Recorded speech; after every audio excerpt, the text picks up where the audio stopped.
आङो लकेल जानानै बेखौनो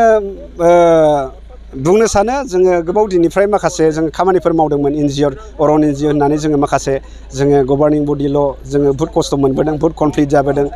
बहुत जोंखौ सोंखारिदों माब्रैनि बेबायदि खामानिखौ मावबाय थायो होननानै नाथाय जोङो जोङो बेफोरखौ माइन्ड खालामालासिनो निश्चय मोनसे साक्सेस जाबोगोन जों बेखौ आसा खालामनानै दिनैहाय गमामायै नुबाय दे जोंनि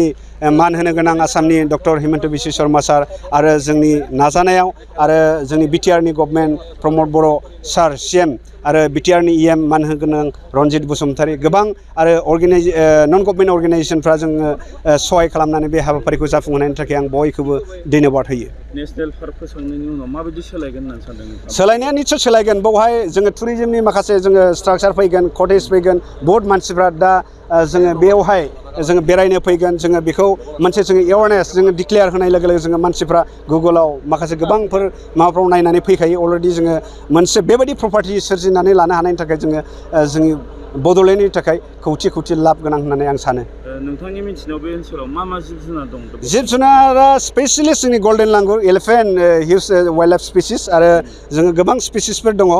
रिसार्च मेकाक जोङो बे मोख्रा जाथि होननानै बुङो बेफोर एभेलेबेल जोङो माखासे बे डिक्लेयार जुदि होआमोनब्ला जोङो माइग्रेन्ट जोङो नियारेस्ट जोंनि भुटान कान्ट्रि जोङो बेवहाय कनभार्ट जानो हासिगौमोन बा माइग्रेसन जानो हासिगौमोन दा बिनि थाखाय राइट टाइम राइट डिसिसन जोंनि मान होनो गोनां बिटिआरनि स्पेसियलिस्ट प्रमद बर' सार आरो इएम रनजित बसुमतारीखौ खौथि खौथि धन्यबाद होयो आरो दिनैनि गेजेरजों जोङो जोंनि मान होनो गोनां जोंनि आसामनि chief minister doctor Himanta Biswa शर्माखौबो जों खौथि खौथि धन्यबाद होयो। माब्लासिम फुल फ्लेजेड पार्क जागोन बायदि होननानै? फुल फ्लेजेड माने अलरेडि डिक्लेयार होनाय लोगो लोगो फुल फ्लेजेड जोङो साननो थाङोब्ला दिनैहाय 1972 वाइल्ड लाइफ जोङो एक्ट मोनसे जोङो दङ माखासे बुस्थु कर एरियाफ्राव जोङो हाबनो मोना दा बेबायदि सिस्टेम जालांसिगोन जोङो बेबायदि जदाय मदाय जोंनि मिडियानियाव फैनानै खेबला फैनो मोननाय नंला माखासे सिस्टेमेटिक वाइल्ड लाइफ वार्डेननि जोङो पारमिसन बाय'डाइभारसिटि जोङो माखासे रिसार्च खालामफैगोन स्टुडेन्टफोर माखासे रिसार्च खालामनो फैगोन बेवहाय मा जोङो पिएइचडि खालामग्राफोर जों स्टुडेन्टफोर फैगोन बियो वाइल्ड लाइफ वार्डेननि माखासे कनसार्न लानानै रेन्ज अफिसार गोबां स्टाफ लानानैसो बेवहाय हाबनो मोननाय जागोन।